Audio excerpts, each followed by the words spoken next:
Supposed to follow all that. Trying to gather myself because they're two of my best friends in the whole world, and they're on the other side of the world. So I'm Garland. Good morning. This is a really cool morning to be here with you guys. It's a privilege to be one of your pastors, and so we're here in the middle of Advent. We get to celebrate the coming of Jesus into the world. And if you're like me, then Christmas oftentimes is a time of tradition where we watch the same movies every year and we sing the same songs every year, even though it's music we never listen to any other time of the year. We sing these same songs every year. We have certain traditions that our family does every year. And you don't really realize that something that maybe your family does or you've done for most of your life might be odd or strange till you experience a different family, and then you might realize some of the traditions that you hold really dear, maybe not everybody does. Let me give you an example. I want to see a little interaction here. Help me know who's in the room. I'll give you one of our traditions. At my mom's house for Christmas, we would always do a happy birthday Jesus cake and light the cake and sing happy birthday to Jesus, which I always thought was a little strange. How many of you do this? That's what I thought. Very few. Okay, almost no one. All right, now, just so I can see who's in the room here with me, interact with me. There's other traditions that I did not even know existed till I got a little bit older, and I'll be honest, I don't know what's going on with them. So just by show of hands, how many of you participate in this? The elf on a shelf situation, okay? I'm going to need somebody to explain it, and I'm also just being perfectly honest, like, this little thing is creepy, all right? Like, when I see that, like, if I walked into my house and that was up on the mantle, that would scare me a little bit. Like, the whole thing's a little weird. I need somebody to explain what it means and what it is, especially when you see them stacked like that in a box. I find that kind of weird. Here's one that I did not even know existed until recently. I'm curious if anyone in here participates in the Christmas pickle tradition. Anyone? Okay, I don't know what the heck's going on with the Christmas pickle, and that thing's way creepy. Like, look at that thing. I have no idea what's going on with the Christmas pickle. So if you're an elf on the shelf or Christmas pickle person, come find me afterwards. Just explain it, because it's not self-explanatory, all right? Like, I don't get it when I see that on the screen. I don't get what's going on there. So we're going to have a new one this year. It's called Christmas with Clark. It's going to be a new tradition that we're going to be celebrating this year. So come join us. By the way, I keep calling it Christmas with Clark. I've been calling it that for months now, and he hates it. And so now I'm going all in on it, all right? Here's your Christmas Eve and Christmas morning announcement, all right? Is he in here? Did you leave, Clark? He'll see it next service. Oh, there he is. He's in the back. Yeah, he's real happy about this right now. Christmas Eve, there's your times, 2, 3:30, and 5. If you hear it different, see different, just these are your times, all right? This is when we're going to be here doing services, all right? 2, 3:30, and 5. Then on Christmas morning, however you want to accomplish this, whether before presents, after presents, however you want to do it, come join us with jammies. Bring your family. I call them jammies. I'm 37, still call them jammies. Come together and celebrate Christmas morning with Clark, and Isaiah will be up here as well leading. And we'll love to light the Christ candle on Christmas Eve and celebrate Christmas morning. So here's what we're going to do this morning. This morning, what I'd like to do is, as we continue in our Advent series, we've looked at hope and then peace. This is the joy morning, and I want to look at one half of one verse. That's it. One half of one verse. It's a famous verse. It's a well-known verse. Maybe if you haven't even spent that much time in the church, you've probably seen this verse or heard it quoted before. Here's the verse. And I'm going to read it, and unfortunately, when we see a verse like this, especially if you're familiar, like if you've kind of grown up in the church or been around the church, the profoundness, the wonder of such a statement can sometimes kind of blow right over our heads because of familiarity. Let me read it. The Word, the one who was there at the beginning, the agent of creation, became flesh, and he made his dwelling among us. This might be, in just a short phrase, one of the most profound statements that humans have ever made. I mean, think about it. We could pause Christmas right now. The whole rest of the talk, we could just read it again and reflect on it and be done. Because this summarizes the story of the incarnation right here. This is a dramatic change from any other religious system or philosophical system. Nothing else is like this. The Word became flesh and made his dwelling among us. And this statement has significant implications. A simple, short statement, and yet its implications are broad and sweeping. We know statements like this. They're statements that have implications. Short, 4 words, will you marry me? And regardless of the answer, it has implications, does it not? Here's another short, simple statement that has pretty profound implications. You are being audited. You know what that means. It comes with some implications for you and for you or for me if you've ever gone through it. If you're in a relationship, you know these short 4 words mean something, right? We need to talk. It's never good. If you hear that, just run. Maybe you can save yourself a few more days, okay? We know that simple statements can sometimes be loaded with implications, and we see that in our short half of one passage this morning. Those words have transformed the world. So we're in the joy morning of our Advent series. We're going to look at the implications of the incarnation with just this short little verse. Then we're going to ask, what does this have to do with joy as we get to the end? And I'm going to give us, we could give a lot of implications. We could spend all day processing this. I've tried to distill it down to 5 just for our purposes this morning. They're going to be on the screen many times, so if you're taking notes, they'll come up again. Don't freak out when I change the slide in a minute, okay? You don't have to write them all down now. Here's our 5 implications that we're going to look at this morning. Then we're going to ask, what does that have to do with joy? Simple, right? You ready? Let's get to work. Here we go. The first one is this. If John 1:14 is true, then that means that God isn't a million miles away. You may not understand why that's such a big deal. When we read the Gospel of John, in fact, when we read much of our New Testament, there's 2 backgrounds that it's interacting with. One background is the Jewish background. And there's a lot of implications as we read John 1:14 from a Jewish perspective. There's also the Greco-Roman background that the early church was growing in. And we don't have time to look at both this morning, so we're going to go with the Greco-Roman background real fast, okay? As we read John 1:14, it's written in a culture that has certain ideas and understandings about the way things are in the world.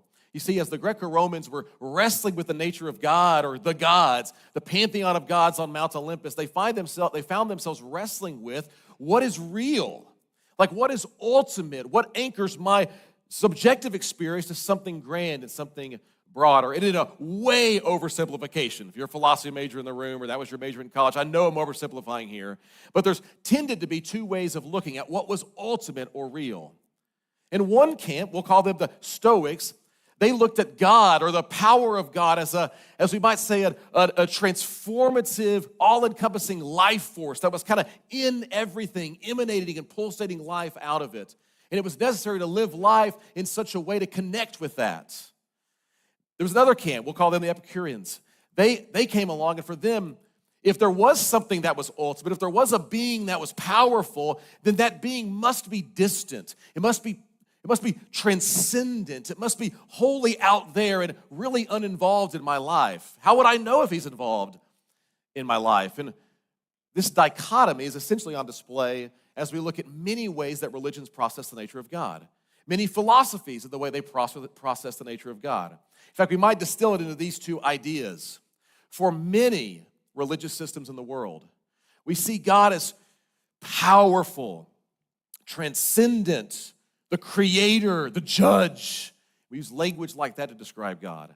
And others come along and go, no, God isn't like that. God is near and personal and at hand and imminent. I just speak personally for a moment. For much of my life, especially my early years and even my early years following Jesus, when I thought about the God of the Bible, the only thing I thought was largely a God of power, the creator, the king of the universe, the judge. And he sits on high, kind of a long way away, and he's given me rules to follow. He expects me to follow them, and hopefully he'll come and he'll bless me at the end. As I got to reflecting on that there's not that much difference in that theological understanding than how we understand Santa Claus, if you really think about it. I think for many Christians I talk to, and for myself included, for many years of my early years of following Jesus, when I thought about God, it was basically this. Kind of a grandpa in the sky. He's supernatural, he's magical, like that's cool and all. He's really powerful. And he's given humanity rules. He's given me rules. And occasionally, he'll come and visit my life. And I sure hope when he does, he brings good things. That's kind of how I live my life. Be a good boy. Hopefully, when this being visits, he's pleased with me. And most of the time, I felt like he wasn't. So I was afraid of the other thing when he came to visit. Many Christians I talk to have that similar experience. Now, it's not hard to fathom that if God is a million miles away, if that's our picture of God, then you won't run to him in your pain. And you won't run to him in your brokenness. You won't run to him in your doubt. You won't run to him in your skepticism. You won't run to him when you mess up and when you sin. You'll hide. You'll make decisions in your life as if he is a million miles away. But look at the implication of John 1. See, John 1 starts this way. In the beginning. What's that sound like? You could say it. What's that sound like? Genesis, right? John orients us all the way back to the very first page of the Bible. It says, in the beginning was the Word, and the Word was with God, and the Word was God. We've now complicated our picture of Genesis 1. He says, whatever you have there, you have the powerful God creating the universe. The Word was there with him. He says, he was with God in the beginning. Through him, all things were made. Without him, nothing was made that has been made. Power. You might be tempted to go, see, power. That's what I thought. But look at what John says. This is earth-shattering. The Word became flesh, and he made his dwelling among us. If he's a million miles away, you'll never run to him. But if he's become flesh, in your pain, in your doubt, in your fear, in your anxiety, in your brokenness, and in your sin, he's pressed near, and you'll go to him. It's a profound implication. He's not distant. He's not a grandpa in the sky, but he's come near, so near that he could be touched. It's our first implication of the incarnation. The second one, what do I mean by that God means to unite heaven and earth? What do I mean by that? I don't know if you had this experience where you watched a movie or you've read a book and you didn't really get it. Like the thing was over and you're like, I don't really get that. What happened there? And what they have now on YouTube are these, they call them explainer videos. And they can come along and explain what's going on in that movie. Or maybe you talk to a friend who loves that author. They helped explain the book for you. And this is how I always feel, by the way, when I go into any art museum. Like, I don't understand it. I don't know what's going on. I'm looking, and people are standing next to me like, and I'm like, I don't get it. I don't know what you see in this. And they put that little plaque, right? That little plaque next to it. If you have somebody who's like an art person, which I don't know people like that go with me to the museum, but they have this little plaque, and it explains what's going on or tells you the angle the artist is taking or what it means. And I'm like, oh, okay. I still don't really get it. I'm not an art guy, okay? We oftentimes, I think when we come to the Bible, we read it, and we kind of think we get the story, but I'd like to maybe suggest for us, just real briefly, an explainer video on the big narrative of the Bible. See, when we see words like heaven and earth, I think this is our natural inclination. We think that, okay, heaven is the place where God is. It's up there. That's the good place that you want to go to when you die. And the earth is kind of the bad place down here. And the big story of the Bible, for many of us, is something like this. God's up there in the good place. We're down here in the bad place. We're all going to die. The hope is that God has plucked out certain people that now we get to go be with him in the good place forever. And that actually perpetuates the narrative that God's a million miles away in his palace somewhere. But what we actually see in the scriptures is something very different. Here's your explainer video. God intends, he means, it's the story all along, to unite heaven and earth. To make that those two would not be separate. Let me give you the first page and the last page. By the way, the culminating part of that story we'll see in John 1:14. The first pages of your Bible say this. God, on the seventh day of creation, we're told he rested. He ain't tired. That's not what's going on here. What does it mean for God to rest in the cosmos that he's made? What the author has in mind is that the presence of God, his embodying presence, would come and make residence, take up residence in the creation he's made. He'd come to dwell in the thing that he's created, bringing his beauty and goodness and order to bear in that cosmos. He wants to unite heaven and earth, so he comes and settles in and rests in the creation he's made. And he has a plan. Here's the plan. He's created a particular creature called humans, and he wants to work in and through us to take that beauty and wonder of his goodness and bless the whole world through us. That's the plan from the very beginning. You know what the last page of your Bible says? The same idea. Not God is out there trying to rescue people out of the earth. No. That God, we see the holy city, the New Jerusalem, notice what it says, coming down out of heaven from God. Notice the voice. I heard a loud voice from the throne saying, look, God's dwelling place is not way up there. No, it's now among the people, and he will dwell with them. They will be his people, and God himself will be their God. This is the story. First page, last page. Now, what's the story in the middle? How well do humans do at receiving the blessing of God and taking his goodness and beauty out to the rest of the world? How many pages do we make it? 3 pages. That's all we get.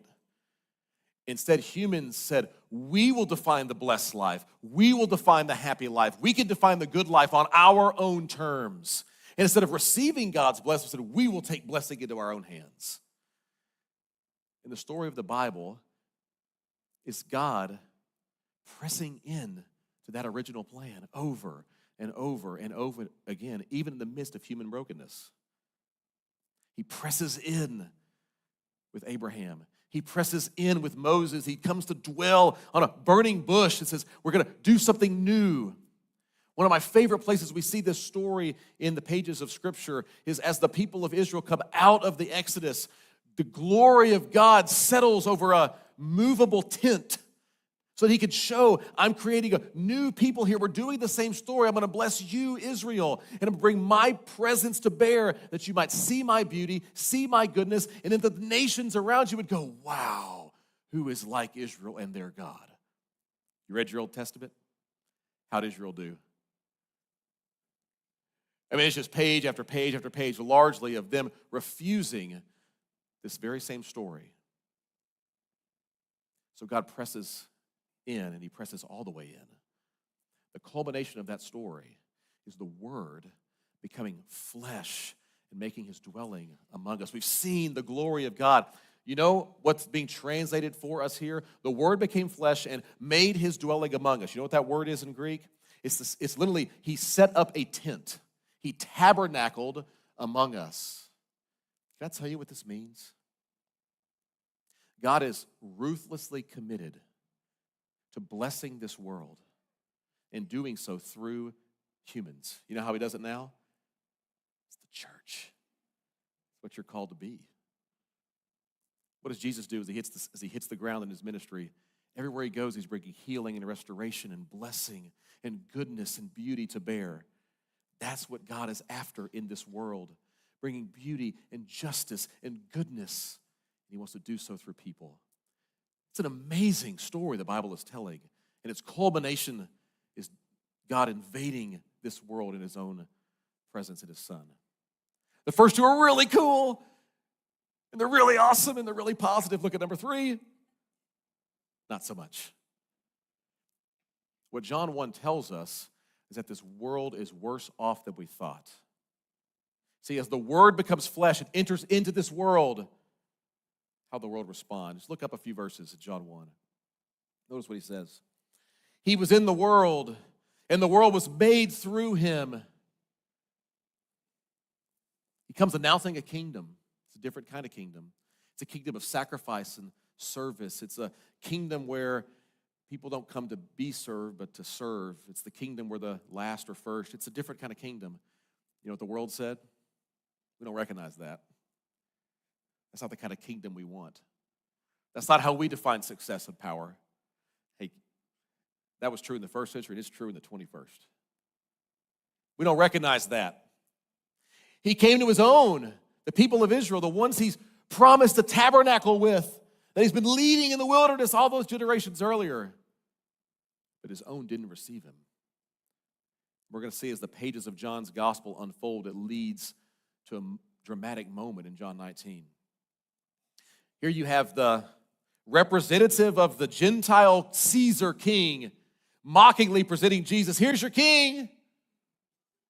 They didn't recognize him in the world.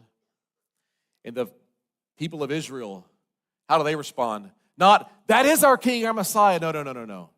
Take him away, crucify him. We have no king but Caesar. The incarnation teaches us something that's kind of hard to stomach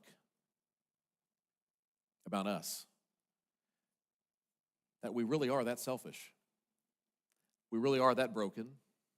We really have that thing in us that wants to take the good life and blessing on our own terms and not receive it from anyone else. Then and now. And the fourth one is even more surprising. The incarnation. John 1:14, the backdrop of the verse is that we must get help from the outside. We can't do it from inside of us. We can't rescue ourselves.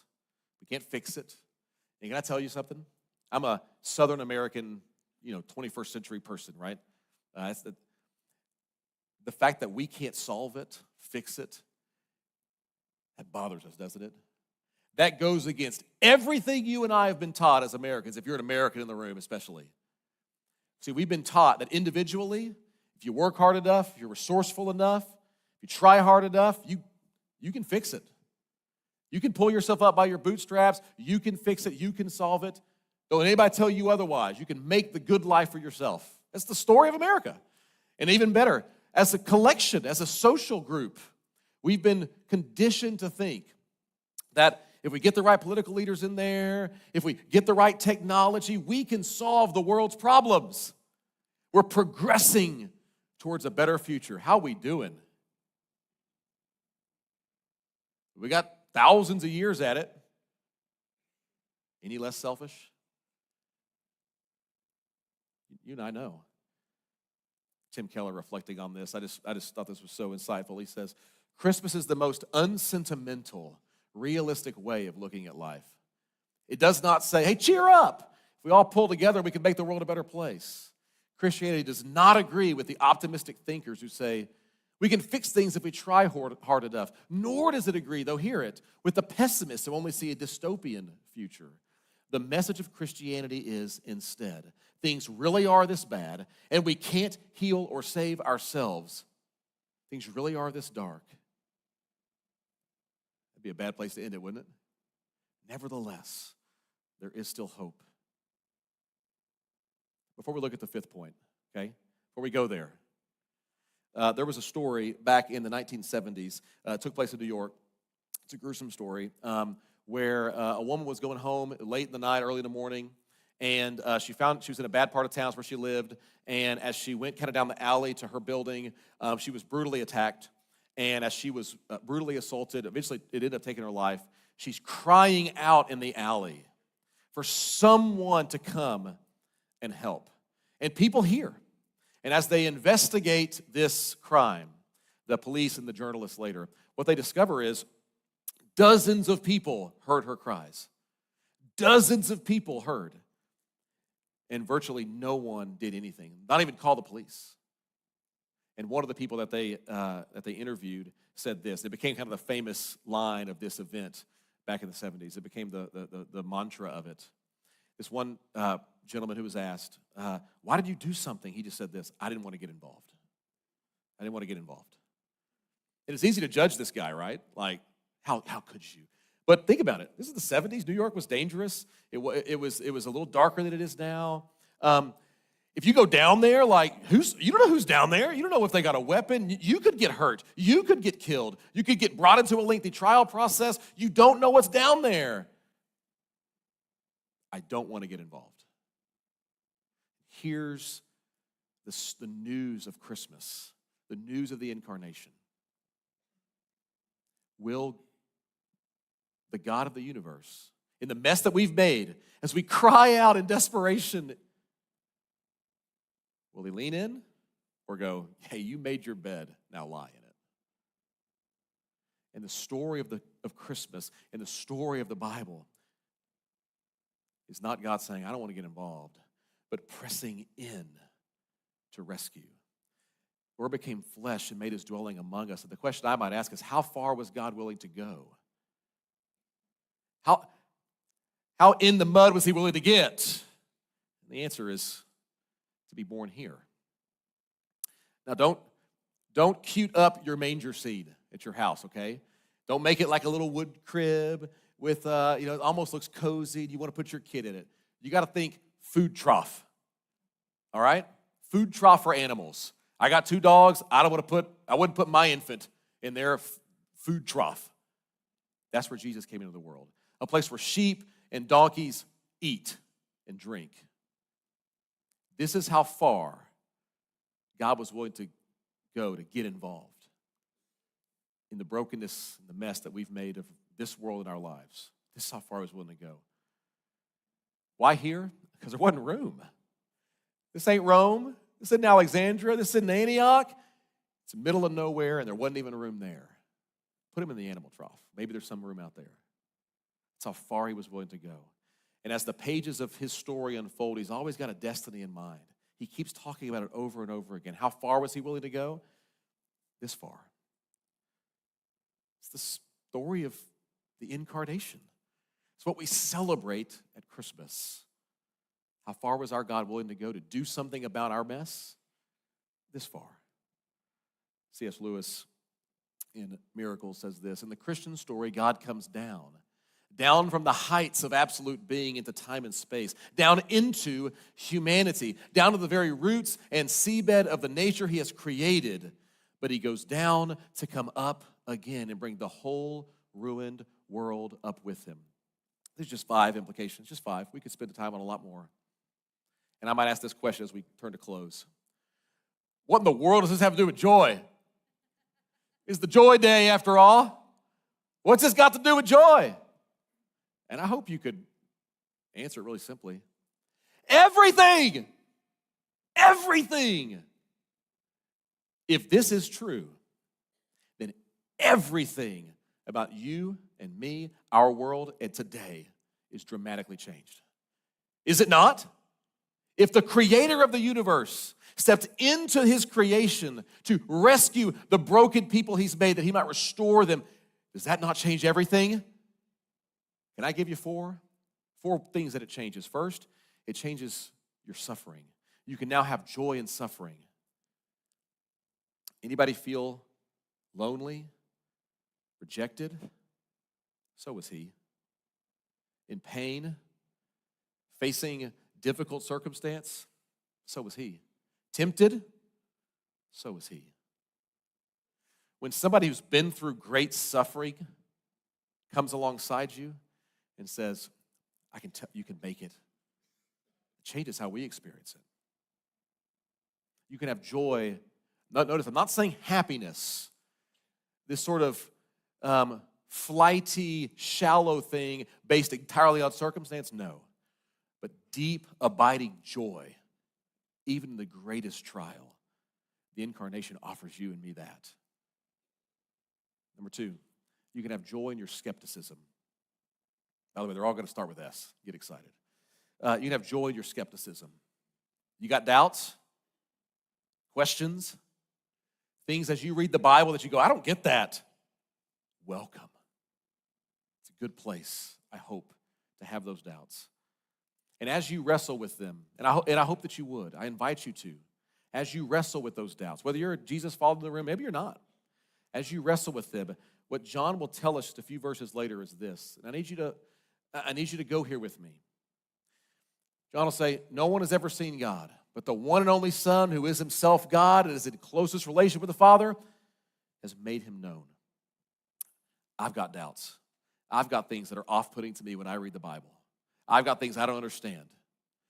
Most of this room does too. In your doubt, in your questions, in your wrestling, do all of that in the face of Jesus. If you want to know who God, the God of the Bible is, see Jesus. That's what John's saying. Take your questions, wrestle deeply with them, but take them ultimately to the nature and character of Jesus. He shows you who our God is. And I invite you to do that with me as well. Number 3, joy in serving. we can have an abiding joy in serving. Just a few pages after this, a few turns of the scroll in John's gospel, he's going to take off his robes and his outer garments, put on the towel of a slave, and bend down and begin washing his disciples' feet. He's willing to look the broken, the dirty, the other in the eye and show them dignity and respect.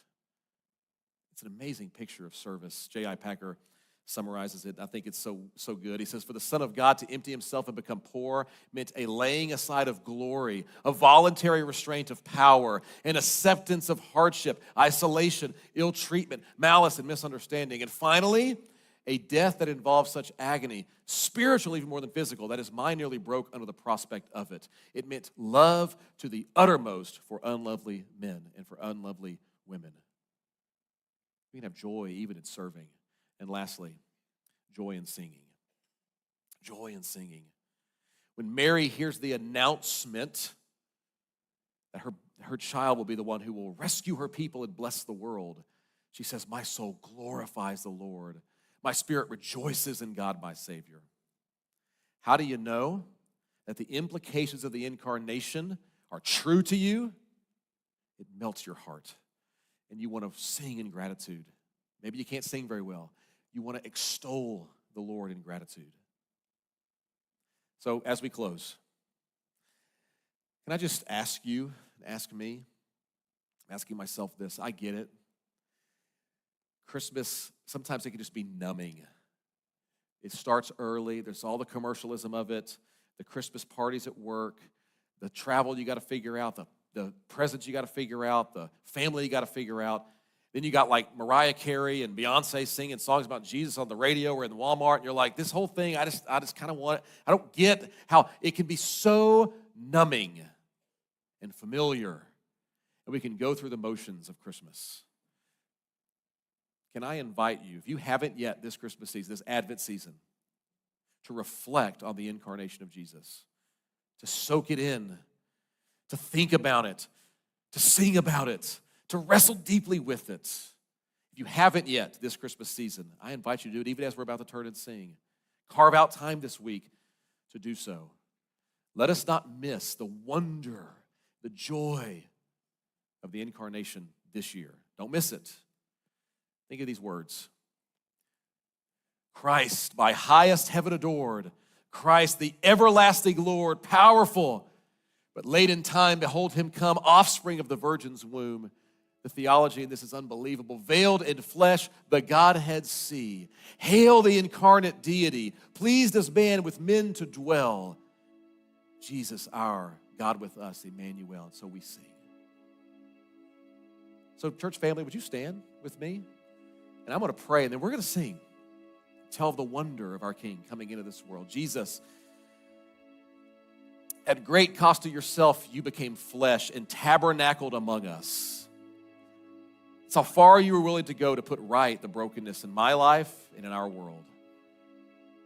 And with joy, we turn now to sing, because you're the only one worthy of it. We love you, Jesus, and pray this in your name as our King. Amen. Let's sing.